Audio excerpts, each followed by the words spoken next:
সন্ধেবেলা রান্নাঘরের দিকে যেতে দেখে ছেলে বলল, মা 2 দিন পর পর ম্যাগি খেয়েছি, আজ আর সন্ধ্যের টিফিনে ম্যাগি দিও না, ভাবলাম নতুন কিছু করে দিই। তাই একটা ডিমকে ফাটিয়ে তার সাদা অংশটিকে ফেটিয়ে একটু ফোম করে নিলাম। একটা রুটিকে তারার আকৃতি করে কেটে প্যানের মধ্যে বসিয়ে দিলাম।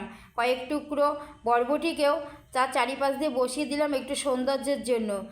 ডিমের ফোমটিকে রুটিটির ওপরে ভালো করে লাগিয়ে দিয়ে উপর থেকে একটু গোলমরিচ গুঁড়ো আর একটু লবণ ছড়িয়ে দিলাম।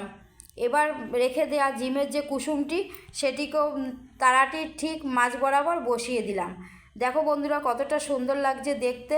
এবার প্যানটিকে উনুনে বসিয়ে দিয়ে একটা ঢাকা দিয়ে দিলেই তৈরি হয়ে যাবে আমাদের মন পাগল করা সন্ধেবেলার টিফিন দিকে ছেলে তো খুব খুশি।